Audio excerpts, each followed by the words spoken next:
राम कथा के सुखदेव तो अंजनी नंदन है, हनुमान जी भी तोते के रूप में प्रकट हो गए और तुलसीदास जी से कहा कि राम जी तो सामने ही हैं, जिनके लिए आंसू बहा रहे हो, जिन्हें तुम खोज रहे हो, वो तो तुम्हारे सामने ही हैं।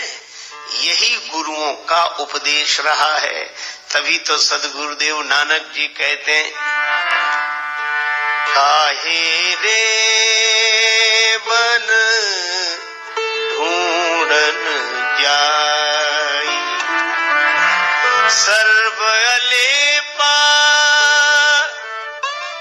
सदा एक रस, तो ही संग समाई, काहे रे बन खोजन जाई। हनुमान जी ने भी वही किया। और आज जब श्री हनुमान चालीसा लिखने बैठे श्री तुलसीदास जी, तो याद आ गई कि भगवान तो मिले हुए थे, पर अगर हनुमान जी ने न बताया होता तो राम जी को देखकर भी मैं राम जी को नहीं देख पाता। और इसीलिए जब हनुमान जी ने बताया तो राम जी के चरणों में तुलसीदास जी गिर गए। लेकिन मन कबीरदास जी की तरह कह रहा था कि गुरु गोविंद दो खड़े, काके लागू पाए, बलिहारी गुरुदेव की जिन गोविंद दिया मिलाए। तो जब जब श्री हनुमान जी का स्मरण तुलसीदास जी करते तो उन्हें यह घटना याद आई। तभी वे आरंभ करते हुए लिखने लगे, श्री गुरु चरण सरोज रज। तो हनुमान जी हैं गुरुदेव, उनके चरण हैं कमल, और चरण कमल की जो धूल है, रज है, वह गुरुदेव के चरण कमलों का पराग है। अच्छा, रज की आवश्यकता पड़ी क्यों? देखो, दूसरे को देखना हो तो आंख ठीक होनी चाहिए, पर अपने आप को देखना हो तो केवल आंख से काम नहीं चलता। आंख तो ठीक हो पर दर्पण भी साफ सुथरा होना चाहिए। आंख ठीक देख लेती हो पर दर्पण यदि पवित्र ना हो तो अपने आप को नहीं देखा जा सकता। हनुमान जी ने कहा रावण से, राम चरण पंकज उर धरऊ, लंका अचल राज तुम करहु। यह मंत्र दिया था रावण को, और माना किसने? विभीषण जी ने। रावण ने क्यों नहीं माना? जब ये एक खोपड़ी वाले नहीं मानते तो वो तो 10 खोपड़ी वाला है, कैसे मान ले? खोपड़ी है, इसका नाम ही खोपड़ी, खो दिया इसीलिए तो पड़ी है। ये जब देखो तब हिलती रहती है, नहीं नहीं नहीं नहीं नहीं, और नहीं नहीं में चले जाते कई, नहीं नहीं करते। विभीषण जी ने माना। क्या माना? राम जी के चरणों को हृदय में रखो। लेकिन एक बात है, जब विभीषण जी से हनुमान जी पहली बार मिले तो विभीषण जी ने रोते हुए कहा, विभीषण जी बोले हमारी बड़ी खराब हालत है। हनुमान जी ने कहा कैसी? बोले हम तो ऐसे रहते हैं जैसे 32 दांतों के बीच में जीभ। बड़ा बढ़िया उदाहरण है, इसको समझने के लिए कोई किताब पढ़ने की जरूरत नहीं। भगवान ने दांत भी सबको दिए, जीभ भी सबको दिए, और जिनके अभी दांत नहीं है उनके कभी तो रहे ही होंगे। अच्छा देखो आप, कैसा विचित्र यह संबंध है। भोजन करने के बाद 2 दांतों के बीच में कोई तिनका फंसा रह जाए तो जीभ आराम से नहीं बैठती, वहीं जाएगी, बार बार कुरे देगी। न निकले तो फिर आएगी, फिर जाएगी, फिर जब तक निकल ना जाए चैन से नहीं बैठेगी। जीभ से कोई पूछे कि तिनका तो दांत के बीच में फंसा है, तुम्हें क्या परेशानी है, तुम आराम से बैठो। पर संत का यही स्वभाव होता है, संत का यही स्वभाव। समस्या संसारी की होती, परेशान संत होते हैं कि शायद अब इसके साथ रहते हैं, चलो इसके साथ रहते हैं, चलो। यह जीभ का व्यवहार है दांतों के साथ। और दांतों का व्यवहार, भोजन करते समय धोखे से ऊपर और नीचे की दंत पंक्ति के बीच में जीभ आ जाए तो दांत लिहाज करेंगे कि हमारा इतना ख्याल रखती है, इसको न कुचलें, यही असंत का व्यवहार संत से। जो करी हित अनहित ताहू सो, जो भला करे उसी का बुरा, उसी को कुचलते हैं। अच्छा, जीव कितने बार कुचली होगी, लेकिन आज तक इसने दांतों का तिनका निकालना बंद किया। न दांत बदलते हैं अपना स्वभाव, न जीव। ये संसार ऐसे ही, न संत अपना स्वभाव बदल पाते हैं, न असंत अपना स्वभाव बदल पाते हैं। विभीषण जी बोले ये हमारी दशा है, हम इन राक्षसों का भला करते हैं, हम कोई कुचलते हैं। हनुमान जी बोले तो विभीषण बोले हम तो बड़े बिचारे हो गए इनकी वजह से। हनुमान जी बोले बिचारे मत बनो, विचार करो। क्या विचार करने का, यह बताओ मुंह में पहले जीभ आई कि दांत? विभीषण जी बोले जीभ आई। दांत? बोले दांत तो बाद में आए। अच्छा, तो अंत तक किसका भरोसा है, जीभ का कि दांतों का? जीभ का। दांतों का कोई ठिकाना नहीं, कब चले जाए भरोसा नहीं रहा, क्योंकि बचपन में एक बार आए थे और चले गए थे, दोबारा आए तो दोबारा का भी क्या भरोसा कब चले जाए। हनुमान जी बोले जीभ पहले है और बाद में रहेगी, दांत तो बीच में आए और बीच में चले जाएंगे, इनका क्या ठिकाना, इनसे क्या डरना। आदि ये सोचो कि मूल में हम हैं और बाद में भी हमें, ये तो बीच में आने वाले, बीच में जाने वाले। विभीषण जी बोले लेकिन जीभ एक है, दांत 32 है, अकेली जीभ दांतों का क्या बिगाड़ सकती, इनकी संख्या ज्यादा है। हनुमान जी बोले जीभ तो दांतों का ऐसा बिगाड़ सकती कि कोई नहीं बिगाड़ सकता। कैसे? बोले जीभ जब ज्यादा परेशान हो जाए तो डॉक्टर के पास जाकर बोलती, जीभ ही तो बोलती है कि डॉक्टर साहब ये दांत तो बहुत परेशान कर रहे हैं। बोलो अगर जीभ डॉक्टर से शिकायत कर दे तो ये दांत विरोध कर सकते हैं कि नहीं साहब हम 32 हैं, हमारी सुनो। बने रहे 32, जीभ की सुनेगा डॉक्टर, उठाएगा औजार और एक एक करके सब दांतों को निकाल कर बाहर करेगा। हनुमान जी बोले विभीषण जी तुम जीभ की तरह हो, ये लंका में रहने वाले राक्षस दांतों की तरह हैं, चिंता मत करो, कुछ दिन बाद डॉक्टर साहब आने वाले हैं, राम जी भवरोग मिटाने वाले डॉक्टर, और उनके साथ कई सहयोगी रहेंगे, शिविर लगेगा यहीं समुद्र किनारे, चले चलना और एक बार कह देना कि दांत परेशान कर रहे हैं जीभ की तरह, फिर अगर एक भी बच जाए तो हमें बताना। विभीषण जी ने कहा ये बात ठीक है, यही तुम्हारो मंत्र विभीषण माना। अच्छा, मुंह में अगर एक भी दांत न रहे तो राज्य किसका, जीभ का, फिर चाहे जहां घूमे कौन रोकने वाला है, कोई दांत ही नहीं। ये लंकेश्वर भय सब जग जाना, बात लग गई हनुमान जी। पर एक बात है, रामचरण पंकज उधरो मंत्र तो यह था, पर विभीषण जी माने कब? संत की बात सुन लेना अलग बात है, संत की बात मान लेना अलग बात है। यही बात है। देखो हनुमान जी कब माने, विभीषण जी कब माने? हनुमान जी ने फूट डालकर विभीषण की कुटिया बचा दी, पूरी लंका जला दी। विभीषण सलाह देने गए और रावण ने लात का प्रहार किया, असकय कीन चरण प्रहारा। अब बात याद आई, संत की बात सुनकर रख लो।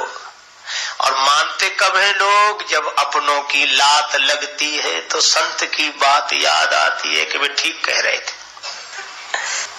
बहुत लोग ऐसे हैं जिन्हें संत की बात लग गई है पर घर वालों की लात नहीं लगी है, और कई लोग हैं जिन्हें लात रोज लगती है पर उन्हें संत की बात नहीं लगती।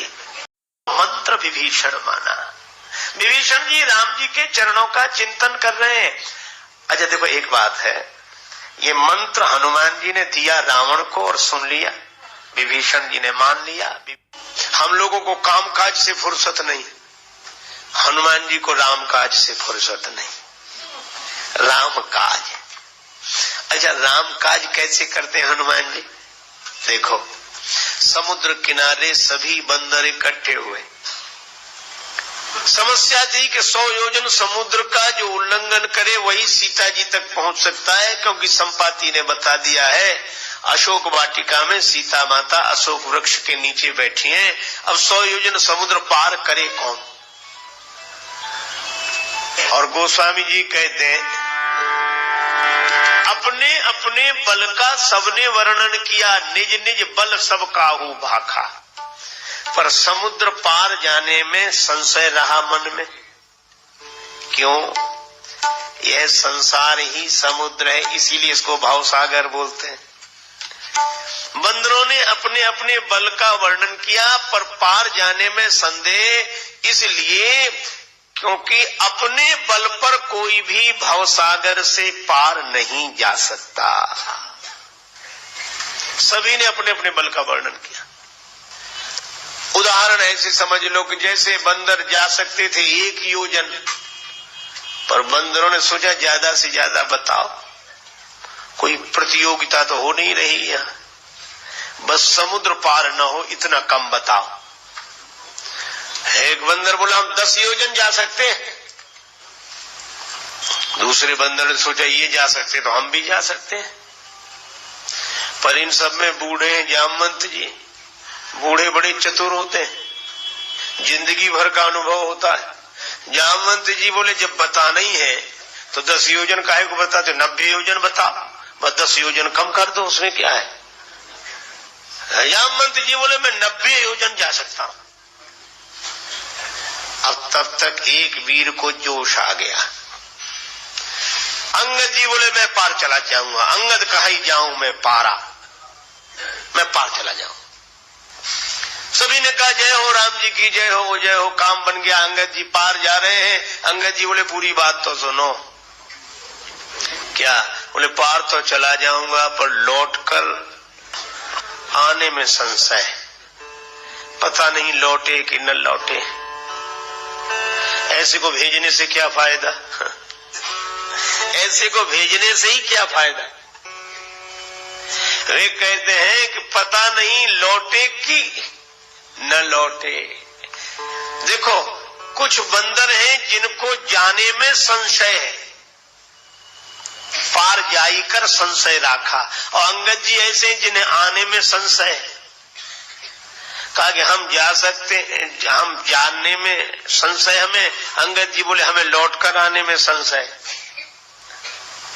इसका अर्थ क्या हुआ कि कोई भी समर्थ नहीं हुआ अपने बल का वर्णन करके समुद्र पार जाने और आने में। पर यहाँ एक अजीब घटना घटी। सभी ने अपने अपने बल का वर्णन किया, पर हनुमान जी नहीं बोले। क्यों नहीं बोले?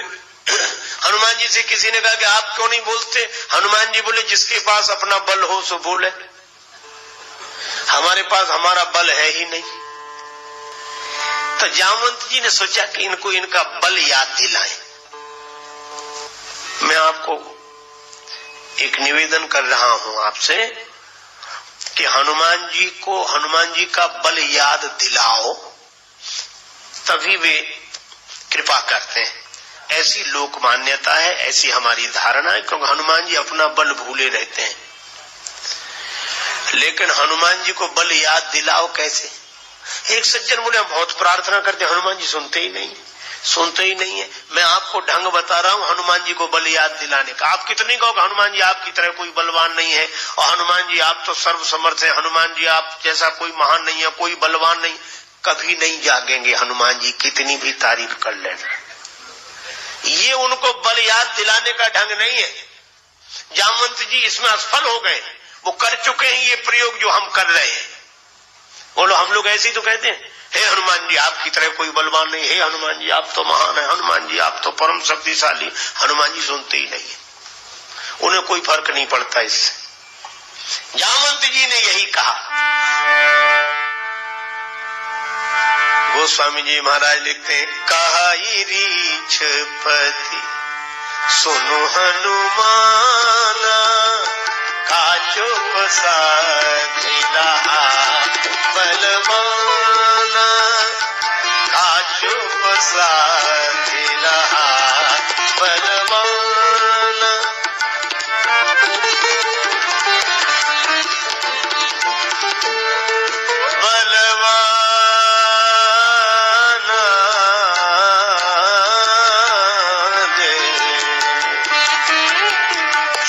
साधि रहा बलवाना,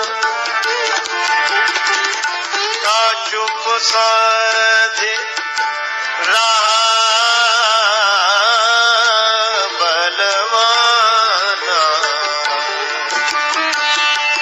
का चुप साधि रहा बलवाना। जामवंत जी बोले बलवान, अरे परम बलवान हनुमान जी चुप होकर बैठे हो। हनुमान जी कुछ नहीं बोले। जामवंत जी ने कहा कोई फर्क नहीं पड़ा। तारीफ करने वाले देखते हैं कि फर्क पड़ा कि नहीं। हनुमान जी ने, जामवंत जी ने सोचा शायद कम तारीफ हुई है, तो अब दूसरी पंक्ति, पवन तनय बल पवन समाना, पवन तनय पवन तनय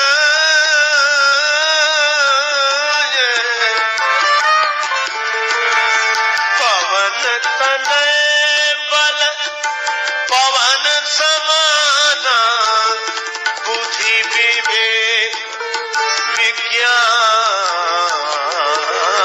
निधान, बलवान काजुक साधिला बलवाना, काजुक साधिला बलवान।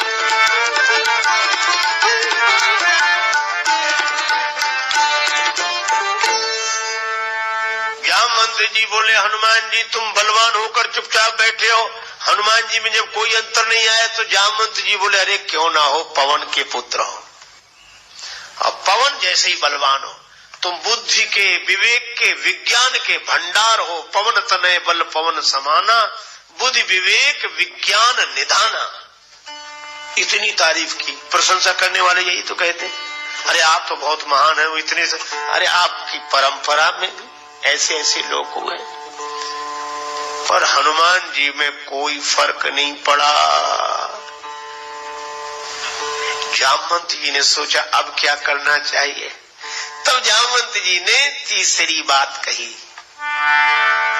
राम काज लगी तब अवतारा, राम काज लगी तब अवतारा,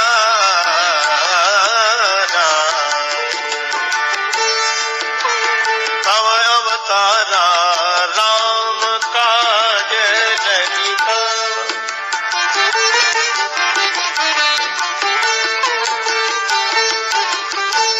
सुनतई भयऊ पर्वताकारा, सुनतई भयऊ पर्वताकारा, राम काज लगी तब अवतारा, राम काज लगी तब, काज लगी तब, काज लगी तब। जैसे ही जामवंत जी ने कहा कि राम जी के कार्य के लिए आपका अवतार हुआ है, सुनते ही भयऊ पर्वताकारा, हनुमान जी बड़े विशाल रूप में पर्वताकार होकर प्रकट हो गए। इसका संकेत क्या कि हनुमान जी अपने नाम से नहीं जगे, अपने बाप के नाम से भी नहीं जगे। और पर्वताकार कब हुए? जब राम जी का नाम लिया। तो हनुमान जी को अगर जीवन में जगाना हो कि भी आप पर कृपा करें, तो आप याद रखो उन्हें राम जी का नाम सुनाओगे तभी जगेंगे, तभी उन्हें उनके बल की याद आएगी। इसलिए हनुमान जी को अगर प्रकट करना हो, प्रसन्न करना हो, तो राम जी का नाम, राम काज लगी तब अवतारा, जो सुना कि राम जी के कार्य के लिए तुम्हारा अवतार हुआ है। हनुमान जी पर्वताकार हो गए। क्यों? इसलिए क्योंकि राम काज करीबे को आतुर, राम काज करीबे, श्री राम काज करीबे, राम काज करीबे, काज करीबे, करीबे, करीबे को आतुर। श्री हनुमान जी राम जी के कार्य को करने के लिए आतुर रहते हैं। अगर एक ही समय में दो जगह कथाएं हो रही हो तो आप कहोगे कभी यहाँ चले कि वहां चले, कभी सोचेंगे आज यहाँ तो कल वहां। लोग कहते हैं कि हम कल नहीं आ पाए, कल वहां चले गए थे, आज यहाँ आए। पर हनुमान जी यत्र यत्र रघुनाथ कीर्तनम तत्र तत्र कृत मस्तकांजलिम वाष्पवारी परिपूर्ण लोचनम मारुतिम नमत राक्षसांतकम। हनुमान जी बराबर कथा में रहते हैं, राम कथा में रहते हैं, आज भी है, अभी भी है। जहां जहां राम जी की कथा वहां वहां हनुमान जी अवश्य अवश्य अवश्य रहते हैं। एक सज्जन बोले रहते हैं तो दिखते क्यों नहीं? हमने कहा कि दिखते, उन्होंने दिखना बंद कर दिया, रहते तो अभी भी। क्यों? बोले दिखने से उनके साथ एक घटना घट गई थी। हमारे तुलसीदास जी महाराज राम दरस बिन पड़े न चैना नैना लागे बरसन। रोते रोते तुलसीदास जी चल दिए, भगवान कब मिलोगे, कब मिलोगे प्रभु? किस ओर चल दिए हैं, किस ओर जाते जाते जग में भटक गए हैं, तेरे दर पे आते आते। भगवान कृपा करो, कृपा करो। रोए जा रहे हैं, रोए जा रहे हैं।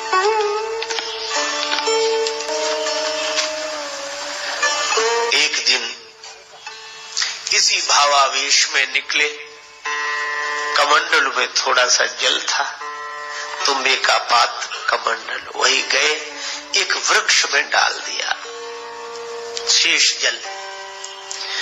उस वृक्ष में कोई प्रेत रहता था, उसको वह जल मिल गया। प्रेत बड़ा प्रसन्न हुआ। प्रेत ने कहा कि तुमने हमारी प्यास बुझाई है, भगवान तुम्हारी प्यास बुझाए। तुमने हमारी प्यास बुझाई है, भगवान तुम्हारी प्यास बुझाए। तुलसीदास जी बोले मुझे तो केवल भगवान के दर्शन की प्यास है। क्या तुम भगवान से मिला सकते हो? वरदान मांगने के लिए कह रहे हो तो प्रेत, तुम क्या हमें भगवान से मिला सकते हो? प्रेत ने कहा कि भगवान से तो नहीं मिला सकते हैं, पर भगवान से मिलाने वाले से मिला सकते हो। बोले मिला तो नहीं सकते, उनके तो नाम से ही हम भाग जाते हैं। भूत पिशाच निकट नहीं आवे, महावीर जब नाम सुनावे। लेकिन पता बता सकते हैं। हाँ, जो जिससे डरता है उसकी जानकारी भी तो रखता है कि कहाँ है इस समय। इसलिए भूत प्रेतों को सही जानकारी होती कि हनुमान जी कहाँ है, कहाँ मिलेंगे। और शंकर जी तो तुलसीदास जी को काशी बुलाना चाहते थे, इसीलिए अपना कोई प्रेत भेज दिया होगा। उनके भूत प्रेतों की क्या कमी उनके पास? प्रेत ने कहा हनुमान जी हैं राम जी से मिलाने वाले, कहाँ मिलेंगे? राम कथा में। क्यों? रामचरित सुनिवे को रसिया, रामचरित सुनिवे को रसिया। राम लखन सीता मन बसिया, राम लखन सीता मन बसिया। रामचरित सुनिवे को रसिया, रामचरित।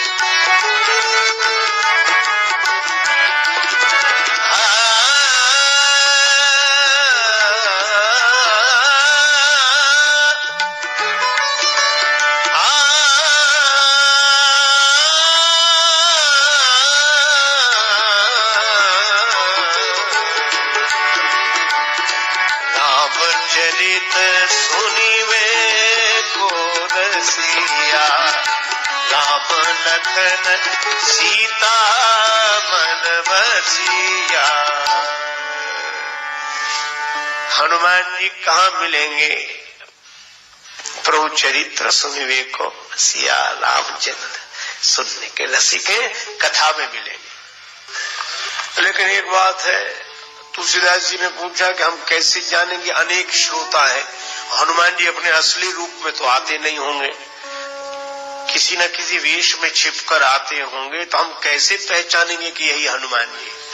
प्रेत ने कहा एक ही पहचान है, गंगा जी किनारे काशी में जहाँ राम कथा होती है स्थान बताया, वहाँ हनुमान जी श्रोताओं में आते हैं। पहचान क्या? कहा कि जो कथा में सबसे पहले आ जाए और सबके जाने के बाद जाए, वही हनुमान जी। पहचान बताई।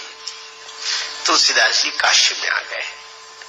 हनुमान जी सबसे पहले आते और सबसे बाद में जाते है। तो कंचन वरण विराज सुवेशा, स्वर्ण शैलाभ देह में, लेकिन अपनी काया कोढ़ी की बना कर आते, कोढ़ी के वेश में, टाट पट्टी लपेटे एक तरफ बैठे।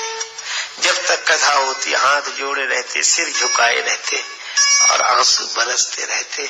किसी ने कहा कि ये अपने को ऐसा बनाकर हनुमान जी क्यों रखते हैं? हमने कहा इसलिए वे चाहते हैं कि ताकि भगवान की कथा में ध्यान भगवान की तरफ जाए, हमारी तरफ न जाए। तुलसीदास जी समझ गए कि यही होंगे, हमसे पहले आए ये, तो सब चले गए, वो न जाए। तुलसीदास जी से बोले कि जाओ जाओ, कल फिर आना कथा में, जाओ।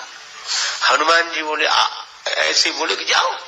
तुलसीदास जी बोले आप क्यों नहीं जाते? हनुमान जी बोले भैया बूढ़ा आदमी, कोढ़ी शरीर है, तुम दूर रहो और जाओ, हम बाद में जा पाएंगे धीरे धीरे। तुलसीदास जी बोले हमें कौन सी जल्दी है, हम आपके बाद चले जाएंगे, बैठे। अब हनुमान जी का तो नियम कि जब तक एक भी श्रोता रहे तब तक वो जाए नहीं। अब हनुमान जी भी बुरे फंसे, कहने लगे भैया जाओ, अब जाओ। तुलसीदास जी बोले कहाँ जाना है? हाँ तो बताओ कहाँ जाना है, हम ठिकाना बता दें। हनुमान जी ने कहा, तुलसीदास जी बोले बस जहाँ जाना था वहां हम आ गए हैं, अब वहां से नहीं जाना चाहते, ठिकाना तो यही है। हनुमान जी बोले कैसी बातें कर रहे हो, कौन हो तुम? हाँ, तुलसीदास जी बोले हम जो है सो है, पर आप कौन है? हनुमान जी बोले देख नहीं रहे हो? तुलसीदास जी बोले यही तो रोना है कि जो आप दिख रहे हैं वो आप है नहीं, और जो आप है वह आप दिख नहीं रहे हो। अरे किसने बहका दिया तुम्हें, कहाँ परेशान हो रहे हो? तुलसीदास जी रोने लगे, हनुमान जी के चरणों में सिर रख दिया, कृपा करो कृपा करो। और जब प्रार्थना की तो हनुमान जी प्रकट हो गए और कोढ़ी के रूप में दिखे थे। प्रकट हुए तो कंचन वरण विराज सुवेशा, कानन कुंडल कुंचित केशा। तो हनुमान जी मिले कहाँ? कथा में। तुलसीदास जी ने कहा राम जी का दर्शन चाहता हूँ। तुलसीदास जी की प्रार्थना पर प्रसन्न होकर हनुमान जी ने कहा चित्रकूट चलो, वहां राम जी मिलेंगे। और चित्रकूट में राम जी का दर्शन हनुमान जी ने ही कराया। तो ऐसे हनुमान जी जो सब तरह से समर्थ हो, सारा संसार भगवान के हाथ में, पर भगवान जिनके हाथ में हो, भगवान जिन पर रीझ कर बिक गए हो, ऐसे हनुमान जी को अगर खोजना हो तो कहीं नहीं मिलेंगे। हनुमान जी जब मिलेंगे तब श्री राम कथा में मिलेंगे, क्योंकि प्रभु चरित्र सुनिवे को रसिया, राम लखन सीता मन बसिया। हनुमान जी के मन में ये तीनों रहते हैं, राम जी, लक्ष्मण जी और जानकी जी। जानकी जी, लक्ष्मण जी, राम जी, ये त्रिमूर्ति श्री हनुमान जी के हृदय में राम लखन सीता मन बसिया, अपने मन में तीनों को बसा के रखते हैं। एक अर्थ। दूसरा अर्थ इस पंक्ति का, राम लखन सीता मन बसिया, यह राम जी के मन में, लक्ष्मण जी के मन में, सीता जी के मन में सदा बसे रहते हैं। राम लखन सीता मन बसिया, सबके हृदय में भगवान रहते हैं, पर हनुमान जी भगवान के हृदय में रहते हैं, लक्ष्मण जी के हृदय में रहते हैं, जानकी जी के हृदय में रहते हैं। सभी राम जी, लक्ष्मण जी, जानकी जी सदा हनुमान जी के ऋणी है। जानकी माता भी कहती हैं का देव तो ही त्रैलोक्य मह कपि किमपि नहीं बानी समा। राम जी भी कहते हैं कपि से उरिन हम नाई, और लक्ष्मण जी भी कहते हैं कि जिसने मुझ बिछुड़े हुए को संजीवनी बूटी लाकर जिलाकर फिर राम भगवान से मिला दिया हो, उसके ऋण से मैं कभी उऋण नहीं हो सकता।